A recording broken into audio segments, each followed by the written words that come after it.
Welcome to the Talking Transformation podcast. I'm your podcast host, Peter Ahmad, recording from Cape Town, South Africa, since June 2019.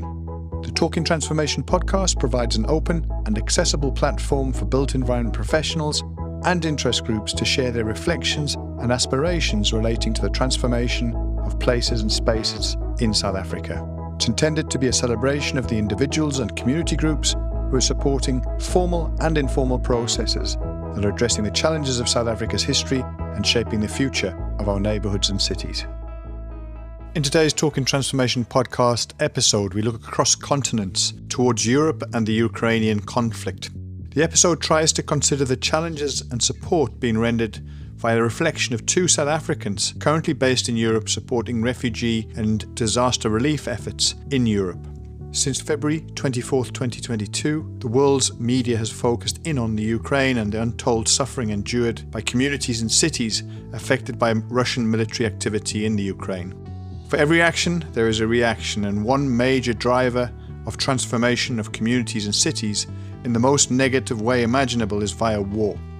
At the time of recording, Reuters news agency estimates that more than 15 million people have been displaced from their homes. More than 2,500 buildings have been destroyed, and the cost in pure property damage terms is estimated to exceed $600 billion. This episode looks north to the two European cities of Munich in Germany and on the eastern border of Poland, at Rzeszów, witnessing the impact of the Russian actions in the Ukraine as refugees, predominantly women and children, flee their homes and communities for the safety and refuge of the West. I wanted to understand how these challenges are playing out and reached out to two friends and colleagues who are working directly with refugees in both those cities. Diane Avanitakis is located in Munich and Jan de Bruin in Rzeszów. Both are South Africans working abroad, and you'll hear from both of them how they came to be working in that space. What I can tell you from the outset is that Diane helped me reassess my own goals and objectives as a town planner, learning from her in a very practical way in terms of her urban design and transformation ambitions, working together with her at the Housing Development Agency. Her CV is rich with practical and academic experience in some of South Africa's most innovative spaces. Likewise, Jan de Bruin has a CV that illustrates a practical and wide-reaching experience of disaster and relief logistics in some of the most challenging environments of the last 2 decades. He's worked in South Sudan, Lebanon, Iraq and war-torn Sri Lanka before and after the devastating tsunami. Jan's experience and commitment to serving the communities most in need is truly an inspiring journey. I wanted to hear from them, their experiences and the realities being faced by refugees, and beyond that, how the scale of the outmigration is impacting on the receiving cities. I'm deeply indebted to both of them for the time and willingness to discuss these issues with me. I hope they will highlight the challenges faced by the refugees and the laudable work that both Diane and Jan are engaged in. Throughout the interview, you'll hear Jan talk about IDPs, not to be confused with integrated development plans, but he's talking about internally displaced people, as defined by the United Nations Refugee Agency. Hope the episode will bring a sense of perspective and hope to listeners. It is interesting to hear both Jan and Diane talk not only about the challenges, but about the sense of hope that exists within the Ukrainian refugees that they're serving, the Ukrainians that they're working with. And that in itself is a very positive message that I took from this particular episode. So it's just gone 11 o'clock in South Africa on June 16th, a public holiday here in South Africa. And on the same time zone, and also sharing public holidays today, I'm joined by Diane Avanitakis in Germany, in Munich, and Jan de Bruin, who has just recently arrived from Ukraine into Poland. Interested to hear where we find you in Poland today, Jan. But Diane, let's start with yourself. How's things your side? Where do we find you today? And how are you celebrating your public holiday in Germany today? Thanks, Pete. All good on this side. We sit in the middle of summer, whereas you're in the middle of winter.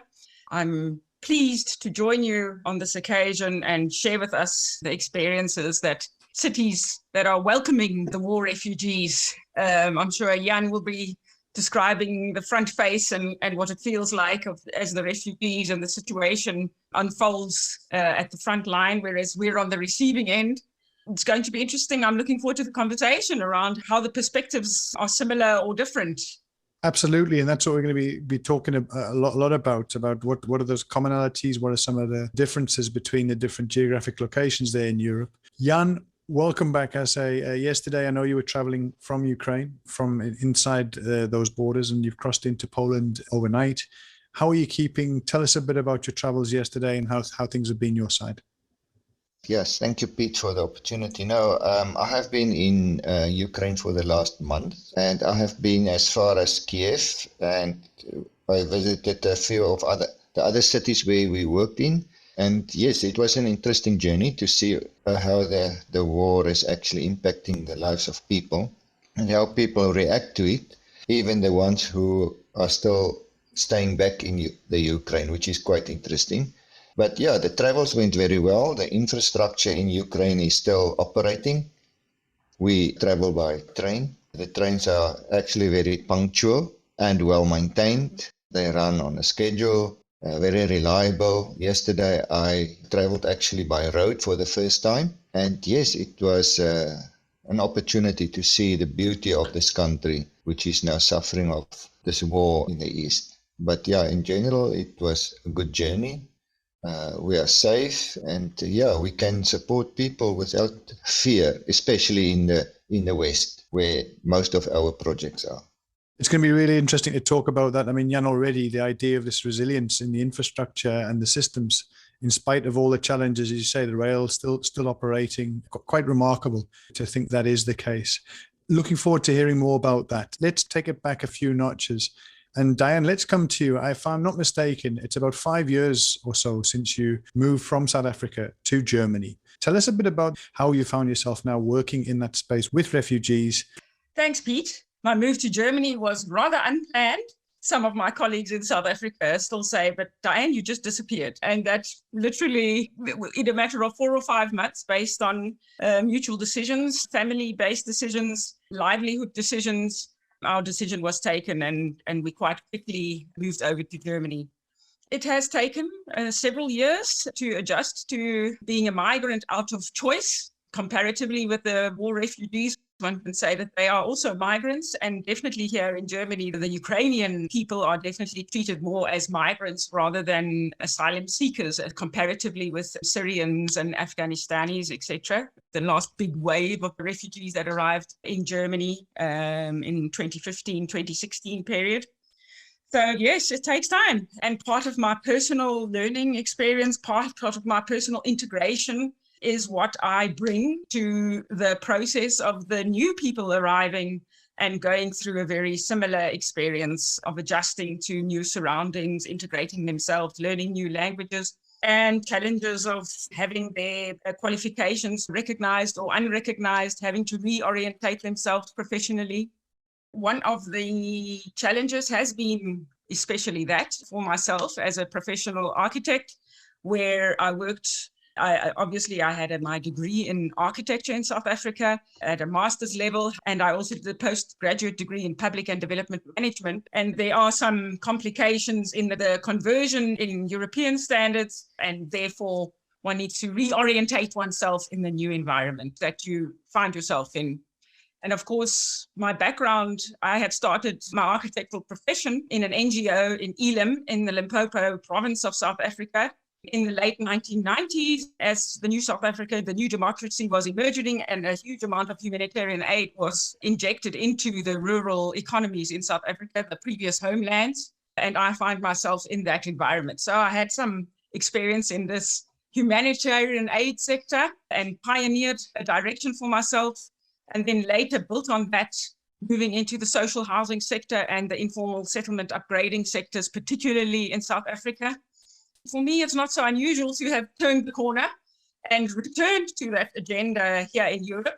The challenge has been to try and find where this fits, because of course there are no informal settlements in Germany. And of course the social housing sector in Europe is a lot more sophisticated, an entirely different system of operations that I also cannot claim to be experienced in this environment. And what it takes time to adjust to this, of which, of course, these migrants, the people who choose to stay longer, we don't know how long this war will last. Some definitely have, in my experience, who I speak to, have short-term plans and are sort of just seeing this as an interim measure. while others are really saying, well, we need to make ourselves a home here, we need to orientate ourselves, we need to integrate ourselves, we need to learn the language. And so their journey begins. Jan, coming to yourself, when I heard you were headed to Poland as a base to help out in the logistics and the relief efforts there, I suppose I shouldn't have been surprised. Since I've known you, Jan, you have always been orientated towards serving communities most in need across the globe. You have a very rich history in terms of relief efforts coordinating across the world. Can you tell us a bit about how you came to be supporting MEDAIR in the logistical operations there on the border, and a bit about that backstory as to, you know, your interest and your engagement with the relief sector over these many years? It goes back many years. In the early 90s when I were at university and I was walking there, and I cannot deny that I believe in some upper force. I mean, I'm a Christian, and while I was walking there, I was talking to God and said, I don't know how I end up here. I have no way to say thank you. I cannot repay for what things that came on my way, and how it just opened up for me at university, because it was actually a miracle. And I said, I have two feet, 10 toes, 2 hands, 10 fingers, and a willing heart. Use me wherever it's needed. And from that moment, my life has actually become a service. During my student years, I were involved in mission trips to Mozambique. Every year, I completed about 10 of them in 6 years. After my studies, I became involved in Sri Lanka through the church because I studied theology. And about 6 months later, I discovered that, wow, this may not be what I should do. I was in charge of young people. The young people was not really interested in the things I'm supposed to teach them and show them. And then, of course, the first drought in Sri Lanka took place. And I thought this is an opportunity to mobilize the young people towards the needs of people. And we did the one, and a month later it was a flood in Sri Lanka. So we did a flood relief. And that is how it just keep on snowballing till it was the huge tsunami of 2004.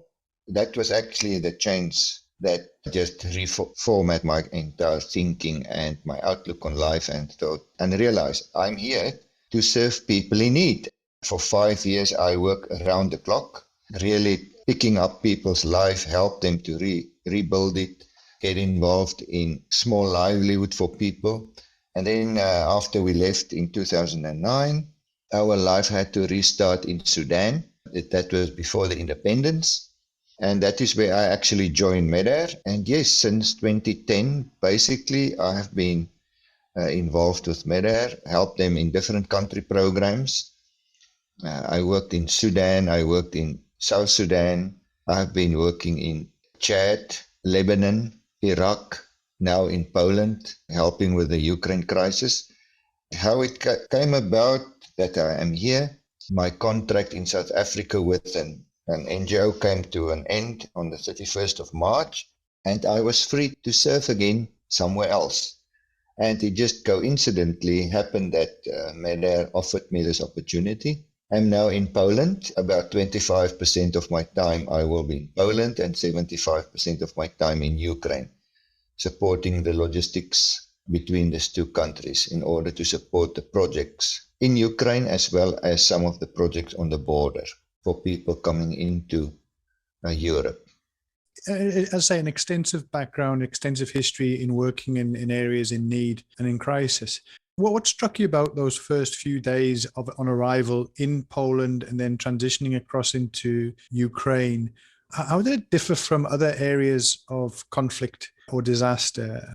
I think when you and I talked before you left, we talked a bit about maybe the profile of those you might be serving on the other side, that it was probably going to be very strongly female and children in terms of demographics, given the call for men to remain and serve.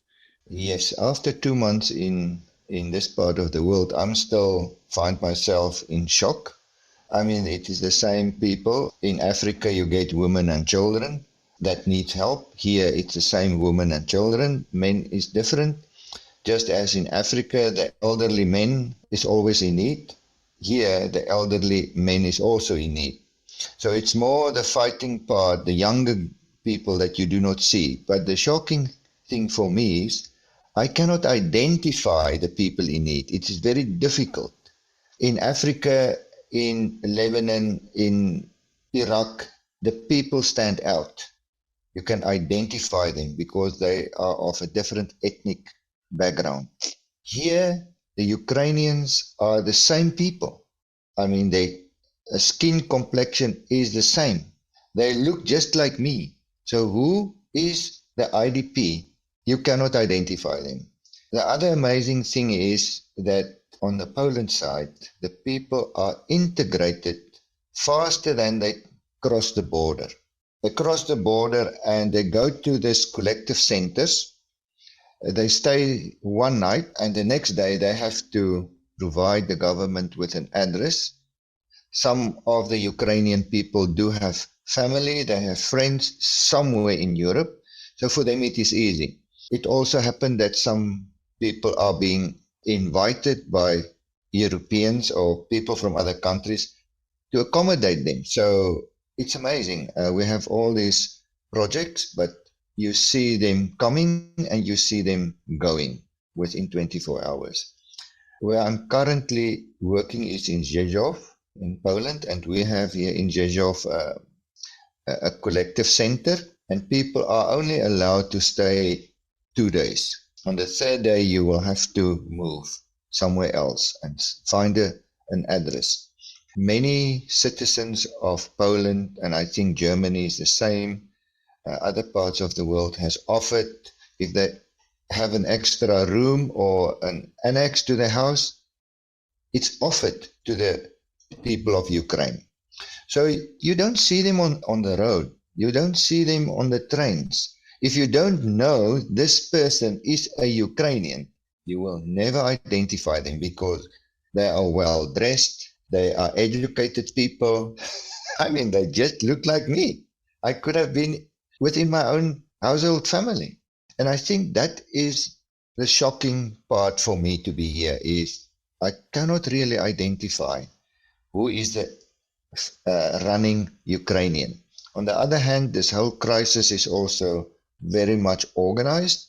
I do not know how they do it, but it is amazing. I think we can just applaud the European Union for opening their doors and their borders for these people just to come in, get them organized. It remains still a surprise. How is it possible that people can just be accommodated in a way that is completely different? Diane, how much of what Jan is saying resonates in your experience there in Munich? Similar experience, similar observations, or slightly different given the geographic distance between the two cities? Absolutely. As Jan indicates, it's not visible in cities like Munich, Berlin, that all of a sudden you've got an influx of people and there's just people lulling around. It's simply not visible. So you hear the language, you hear people in the street, you come to recognize Briviak, and you say, guys all around, and you realize, okay, these are our Ukrainian visitors around the city. This is very similar situation as in Poland. People come into welcome centers, they drive 18, 24 hours, sleep in their cars, don't know where they're going. The people have made use of social networks. So, of course, the private sector and individuals obviously responded much more quickly than the formalized government sector.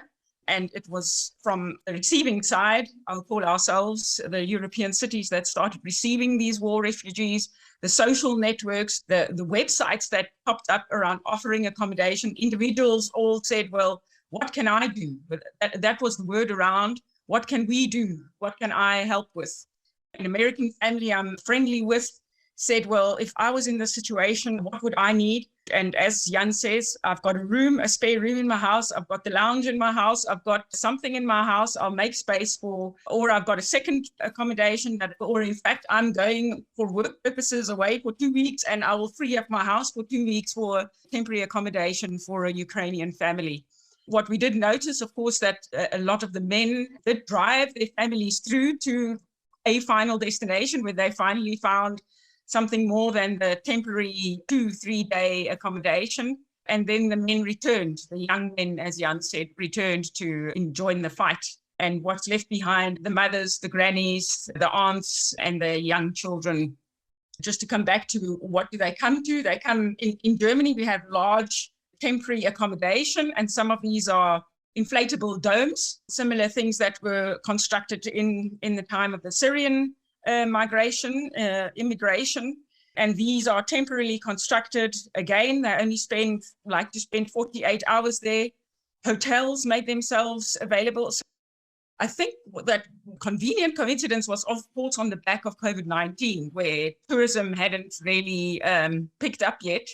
And so all these hotels had vacant rooms, and this became an opportunity. So the community that I'm involved with, largely the Ukrainian community, is based in a hotel that has become apartments. And in that hotel, a kindergarten has been established. And of course, from that hotel, a large group of people, we have 150 students, children, scholars, let me rather call them, who, of course, needed schooling. And from that emerged a temporary school, which has now been more and more formalized as we go through the different phases of the process. And that's actually, my point of intervention is actually at this Ukrainian school with the classes of children from 6 to 18 years old, where we do interventions of trauma therapy during their school day. So what I have heard is now that the phase is now moving into more permanent structures, and the hotels have given notice to the Ukrainian refugees that they need to find a more permanent accommodation in the next month or so. So we're moving now away from this temporary accommodation phase into Ukrainians looking for renting apartments, drawing on other networks. People have been accommodated on farms. Farmers have opened their extra houses, their guest accommodation, their holiday accommodation. And government, of course, has responded, and as Jan said, responded very quickly. Within weeks, the government then put in formal financial aid networks, financial aid support structures, and within weeks, the Ukrainians could access basic income funds, cash in their hand in order to buy food, buy the basic necessities. People arrived, this American family who hosted a Ukrainian family arrived with the clothes on their back. They had 5 minutes to pack up their goods and leave before the curfew was over. They came with clothes on their back, a toothbrush, and their most important documents. In our own family lives, we think about if there was a fire in our house, what would be the most important thing that we would take with us? This happened in reality. People just grabbed what was their most important documents and headed out. So they have cash in hand. Their housing has now been subsidized in a similar structure as the social housing system. These war refugees get the very same subsidies as those who apply for social housing in the EU, in Germany in particular. And also those who are renting rooms receive payment for now having accommodated refugees. It slowly moved from something that was just a charity initiative into something that is subsidized by the European government, by the German government particularly. Tell us a bit about what a typical day for each of you looks like. I mean, Jan, how different is working from the Poland side of the border to the Ukrainian side? I'm guessing the risks become more pronounced in the Ukrainian space. You talked about getting as close to Kiev. How different was that than from areas further to the west of that Ukrainian geography? I mean, my work is more office related because I'm more on the making sure that everything happens. So on the Poland side, it is just like a normal office day. You get up, you start your day, and your hours are not really to 5. You work till you have done your work. So a working day for me in Poland would start around 8 o'clock in the morning till midnight. And for us, that is normal because there's 1 hour time difference between Poland and Ukraine. But because we worked with different cities in Ukraine and you have different teams communicating to you, it takes time to work through all the things, to work with the suppliers, to arrange trucks. So most of these things take your time and you have to do it after hours or later in the day or when you have an open day. In Ukraine, it's a little bit different. My work day is more moving around. First of all, I must say Ukraine is a huge country. Traveling in Ukraine takes time. And thankfully for the infrastructure, as I mentioned earlier, the trains are amazing. So I can move this between cities easily, trying to move during the night. So you will get your train either in the late evening or early morning after 12 in the night or 2 o'clock, and you travel to the next city, get off so that you're there in time to meet the team, do what you have to do. If you stay 1 or 2 days, you stay in a hotel. So you are all the time mobile. You cannot really settle. And it is just how the program is structured, how we want to bring relief to different people or the same people in different cities. So a work day is more a mobile day. I mean, we are equipped on our phones with a siren. So when the siren goes off, that's an indicator that a missile has been launched from the Black Sea. And then you just go to the bunkers and you stay there till the siren goes off. To some extent, your workday, you always have this unconscious presence of when is the sirens going to go off again. And you have to live with it alongside the workload that you still have. And I think the largest challenge in my workday is basically the language. Ukrainian is not an easy language. Of course, you try to learn 1 or 2 words. And yes, our smartphones is amazing. We do most of our translation work and even the speaking. It's great fun sometimes with your work. Google Translate has this amazing app. You can either talk into this app and it translates in any language. So you find people always on their phones trying to type a message, or they speak in Ukrainian and translate it into English. So yeah, it takes time. If you have to communicate with people on the ground, you always have to make use of a translator, and that, of course, delay what you want to do. But overall, I think a workday is really exciting in the Ukraine as well as in Poland, because even in Poland, I can't speak Polish, and Polish is the 4th difficult language in the world to learn. So I still cannot understand what the Polish say, but I can more or less understand more what the Ukrainian is saying. A workday is challenged by language, not so much by the infrastructure. And then, of course, the war that has really an impact on the lives of people. What amazed me in my workday is that I see people not without hope. I see people and I work with people that has hope. People work with dedication. I do not know what the underlying motive is, but yeah, it strikes me every day that the Ukrainian people are not hopeless people. Yes, they are concerned, and when you ask them on a personal level, they will explain to you, yes, we are concerned. We lost our house, but they are not without hope. All of them believe strongly that one day they will go back. 2 days ago, we had a distribution in one of the cities, and we met this lady from Kharkiv, and she was there with her dog. And she was explaining to us how thankful she is for this transit center who accepted her with the 3 children, a dog, and 3 rabbits. She said, how can I run away from my home with my children and leave their beloved animals behind? And that amazed me of these people. Every day, where you go, you meet these wonderful people, and they just show you that they have hope. And this particular person said, I'm just waiting to return back. I know my house is still untouched. I know there may be damages, but I want to go back because that is where I belong.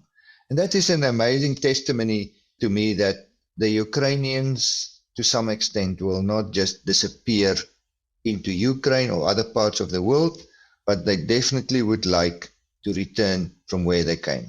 And that, in my day, gives me hope, and I enjoy working for them and with them.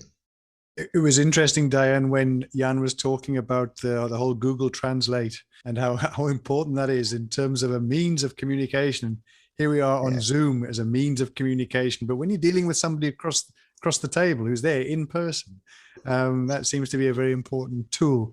What resonates, what perhaps is slightly different in terms of your engagement. Clearly, you're not dealing with the sirens going off and the fear factor of war, but which parts, from what you've heard from Jan, translate and which are quite different? We challenged with not only are they speaking Ukrainian, but it's also acceptance of German. A lot of the people would speak English or at least have the capability to put basic sentence structures together in English. So often I default back to the English when I realize, okay, I'm confronted with a Ukrainian conversation. And then I'm like, well, do you speak English? And then we can get by a little bit of English, because this German is then just another layer of difficulty. It's very interesting that when we have these kind of three options and you have this kind of mixed English, German, and and Ukrainian conversation. It's now since the middle of March that the children have been exposed to learning German in this temporary school. Before the Easter holidays, all of a sudden you're struck by the fact that these children are now answering you in complete German sentences. And it was like, incredible how quickly the young kids' minds can absorb this information. I mean, my instance has been that language should not be a barrier to the humanitarian aid, since Germans are extremely sensitive towards holding their language and keeping their language, and those who come into Germany shall make significant efforts to speak the German language. The expectation that war refugees are not out of their own choice, who are plucked out of their normal daily lives, shall now emerge into Germany and just embrace learning the new language. One has to go through this process of acceptance, the traumatic experience, and communicate through whatever means. And as Jan says, Google Translate, it's almost, it reminds me of we're getting to the Hitchhiker's Guide to the Universe here, where the fish is in the ear and doing translations with this Google Translate tools. We're really not far away from these fantasies that in these fiction works that we grew up reading. In terms of the daily life, of course, no, there's no sirens going off. However, loud noises scare people. Annually, Germany has a day in which they test the emergency sirens at a particular hour in the day. And I know that this was cancelled this year due to the fact that we had the Ukrainian refugees and they didn't want this noise to set off a whole lot of the trauma. So out of respect for what the refugees had just been through, the postponement or the cancellation of this testing of the sirens happened until people are much more settled and can deal with it. Of course, the initial phases are completely traumatic and unstructured. How do you set up a structure? How do you initiate these services? How do people get into this new rhythm, this new ritual of their new lives? We've moved obviously into a more structuring phase, and now there's more regular meetings. Now you expect the structure to be there in order to create the rhythm that people need to emerge from trauma. Parents sometimes accompany their kids to the school. So you have some parents who are comfortable, or let's maybe say not comfortable, but maybe are not in a position to look after their children all day. They still have working jobs. I mean, again, what emerged out of COVID was this ability to work remotely. So a number of people have continued earning their incomes by working remotely from Germany into Ukraine or wherever their work is based. They need childcare, and the kids are then obviously sent off to our school. Well, kids should be in a school, but the schooling is a system where they are at least free to do their full-time jobs. Whereas other parents are so traumatized that they accompany their kids to school and kind of sit around in the parent waiting room. That gives them the sense of security after this trauma. Of course, the parents are offered other mechanisms in which to deal with trauma. My particular work is with the children themselves, identifying those who are most traumatized, firstly in a group scenario, and then later in individual circumstances. Those phases and those support systems are in place. From a kind of local perspective, the organizational, the structure is a typical workday, 8 to 5 workday. From a German perspective, negotiating with the government authorities around funds, structures, money has been made available. So there is not the stress. And I know in South Africa, in providing aid in emergencies, a large part of the struggle is, where do you find the funds? How do we find the funds in order to do such interventions? And that simply isn't a problem here. So a lot of the work that I am involved with, and it emerges from the methodology that we use with the children, is about trauma, is about engaging them in movement, is about them having access to materials in order to do this. They need to be able to have wool to knit. They need to have balls to play ball games. They need to have archery equipment in order to focus their attention and concentrate. So you want to encourage that concentration. These kind of mechanisms these are luxuries that we would be considering in a context like South Africa, Sudan, Syria, Afghanistan, etc., in many of the places that Jan has been before. We simply have access to these kind of financial support. And that has been quite eye-opening for me, to come into an environment where you're not always constrained by financial issues. Maybe if I can add what Diane is saying, one of the differences between where I worked before and now is that in Africa and the other countries, people were really fleeing from a location where they had a temporary hut to another location where they have nothing. They don't have money, they don't have a bank account, they don't have a house, they don't have a car. They're just running from, I want to say, from one tree to another tree. Here it is completely different. People all have houses, they have a permanent address, they have bank accounts, they have a car, they have pots and pans, they know what the toilet is, they know what the kitchen is. They're running from a well-developed environment into another well-developed environment. So it is not difficult to integrate. It's not difficult to accommodate. And what struck me the most between the two environments is that the people coming into Ukraine, they don't have this attitude of, you owe me. It's my right that you have to help me and accommodate me. No, it is, thank you. We are so thankful for opening your borders, Poland. We are so thankful, Germany, England, the Netherlands, for accommodating us. And it amazed me that the people are so thankful in a crisis like this. And it is something that I really missed in the countries where I worked before. And it's definitely maybe just also culturally and economically and socially. So yeah, I'm learning quite a lot. I don't know if Diane is also experiencing this, but yeah, it is every day for me a learning experience. And I always wonder, why am I here? What must I learn so that I can take it back to South Africa and see that it is being implemented, or plant a seed in South Africa and it can grow into something that we have here, maybe. Not a crisis, but the whole attitude of people towards a crisis, and help people to become independent. Although Ukraine is in a crisis, that people is to some extent independent. They become IDPs, but they can help themselves. So yeah, and that is what I'm observing also in my work. I agree, Jan. I mean, I think for most of us in humanitarian aid, this is the first time that there's this more sophisticated level of support. I mean, I spoke about things like doing archery with the children in order to encourage concentration, because the children come from sophisticated environments and therefore needed much more sophisticated responses in order to respond to their crisis. How does a city like Munich cope with their form of rapid urbanization? For me, this is really not very different from the influx of foreigners into South Africa. And that's occurring on a daily basis. The numbers are larger, and cities are dealing with this rapid influx of foreign people into their cities, and how these people get accommodated into the city, and how we could use these lessons. We could take these more sophisticated lessons that we've now learned and adapt that into rapid urbanization beyond just expecting people to find themselves set up a cardboard house in an informal settlement, for instance, as they cross the border from Mozambique, Malawi, etc., into South Africa, for instance. Those informal settlements are a permanent state of emergency. We need to look at those as saying, like, these people need this kind of support, this sophisticated level of support, the support to integrate themselves into developing community, into livelihoods. And there's definitely lessons to be learned that can be translated into South Africa. And let me just put a disclaimer here. The lessons that I learned in South Africa have served me well here in Germany.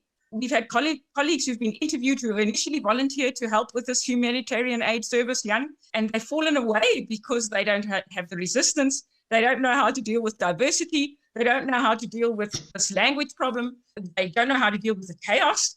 And this frightens them. And they just say, whoa, until the system is more something like, I know how to deal with, or I know what it looks like, I need to remove myself from the situation. It's frightening. So people have really withdrawn themselves because of the lack of structure and the apparent chaos of this situation. Whereas we as South Africans, we know these soft skills. We carry these soft skills, this creativity, the ability to make something out of your situation. I mean, we need knitting needles for 120 kids. And really, we know that knitting is not a common practice anywhere across the world anymore. I would have emptied the whole of Munich shops of knitting needles in order to access the amount of knitting needles in the very short time frame that I ordered. One had to make a plan, as we do. And, you construct knitting needles out of other materials and you solve your problem. Whereas, as I said, others would have said, well, sorry, we can't access knitting needles. That activity is not able to be done, for instance. So the resilience, our creativity, our ability to deal with diversity, our stamina, I would say, Jan, hope also exists.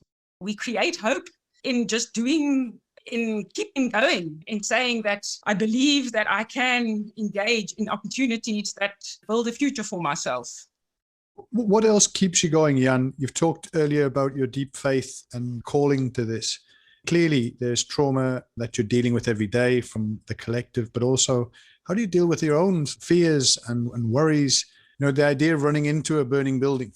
We always think about the fireman. It's the only person who runs towards. Everyone else is running away. The work you do, to me, is quite an analogy of that fireman running towards that burning building. How do you deal with it in your own personal way, sir? I think that is a personal thing. I'm just in myself not an anxious person, so I'm always optimistic and I'm always positive. I mean, when I were years ago in Sri Lanka, you never knew when the next suicide bomber is going to explode next to you, in front of you, or wherever. I think what doesn't make me anxious is I just follow the rules. Being alert, being sensitive to your environment. And if you just follow the basic rules, I think little will happen to you. And yes, I don't think consciously of the things that might happen. It's just who I am. I'm aware, but I don't allow it to affect me. And what keeps me going and motivate me to go on with my work is every time I meet someone and there's someone who smiles. I've given something to someone and they smile and say, thank you. And most of the time you can see the emotion in them. That motivates me, that I was able to help someone in need, someone who is vulnerable, who has nothing else. I'm able to help such a person. I think that motivates me. That gives me hope for tomorrow. Let me even go if there's fire, because I know I'm not doing for myself. I'm doing it here for someone who really is in a greater need for help than myself. Those are the things that really motivate me and let me go forward and continue the journey. Diane, it's certainly a long, long way away from our working together at Kalani in the HDA, the Housing Development Agency days. Listening to Jan, listening to yourself today, your own way that you've been able to cope with what clearly is an unusual situation. And you've talked about how important your South African experience was, that sort of almost apprenticeship to put you in this space now. Any other thoughts of how you're able to deal with what you're seeing and process that? Similarly, in South Africa, Pete, I confronted myself with the question of what am I prepared to sacrifice while I'm doing this kind of work? When one is involved in humanitarian aid or very highly contested environments, I mean, informal settlements, protests, those volatile situations, one goes into those environments and asks oneself, where will I draw the boundary for myself? And one asks that self the question before one goes into that situation. So at least you know that, okay, when this presents itself, this is the boundary that I've defined for myself. And either I make my choice now to overstep that boundary or to withdraw. And that is very different for every single person. And as Jan says, I think there's also this personal, there seems to be some sort of personal characteristics that I remain really calm in emergency situations. Somehow within that chaos, there's a calmness that comes over me. And in fact, it's when all rules don't exist that I come to the fore. And it's almost in this environment where there are no rules that people's minds are open, people let go of their prejudices, and all of a sudden, a whole lot more is possible in this moment. In this moment of chaos, there's this opportunity to create and to reinvent. And that's inspiring for me in these situations. It's those moments that really allow change. And if we look at how difficult these situations are, the world is a changed place based on these circumstances. And yes, we've lost the kind of globalization, the momentum of the last 40 years, the European agenda of building this integrated Europe, including Russia. That project is over.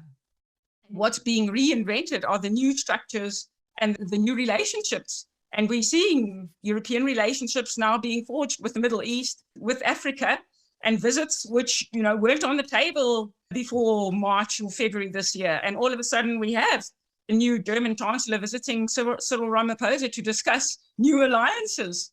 So this moment of change, this moment of the rules being open for renegotiation is upon us. And I see the crises as moments of growth. I can say, of course, I haven't been hearing sirens like Jan has. I don't have the threat of a bomb falling on my head, but I have been in life-threatening situations before where my personal well-being has been questioned. How do I protect myself? Where is that line? If I can just add on what Diana was saying, I have worked in a few other settings, and the South Africans I met, most of them, I want to say all of them, has this calm approach towards insecurity. And I was thinking a lot about it, and I think it's because of our own insecure environment in South Africa for many, many years that has allowed us to grow into people to observe but not get excited. And in that situation, it becomes possible for us just to manage in a normal way. So I think we have adapted to some extent in our history to have this outlook on life. Yes, it is threatening, but you don't have to suddenly jump up and run. So that is what I see in myself also, maybe because I also had to serve my country for 2 years. I learned certain skills, and those skills never go away. It always remains with you. And it gives you this survival intelligence that you always apply wherever you go, which many of the people I have worked with don't have that. And I can see it with people who have a kind of a military involvement in their lives. They come with that survival equipment, and they are just different. They just appear different in these humanitarian settings. My Ukrainian colleague, he was asking me about Ukraine. I said, I just see hope for you guys. This crisis, as Diane said, it's an opportunity for change. And I cannot emphasize it more. Yes, before this crisis, Ukraine was not even on a map. I wonder how many people really knew where Ukraine was.